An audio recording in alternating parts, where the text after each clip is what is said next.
Hey everybody! Today we are going to learn how to use disk cleanup in Windows 11 so you can perform a deep clean and free up storage space. This works on the latest Windows 11 version.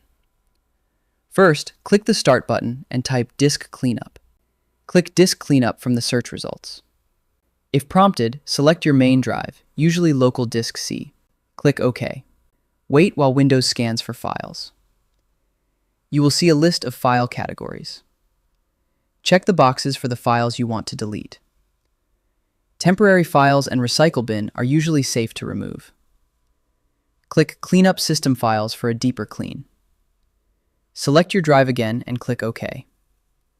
Wait for the scan to complete. Now you may see options like Windows Update Cleanup. Check the additional boxes you want to remove. Click OK. Click Delete Files to confirm. Wait for the cleanup process to finish. Restart your computer after completing the cleanup.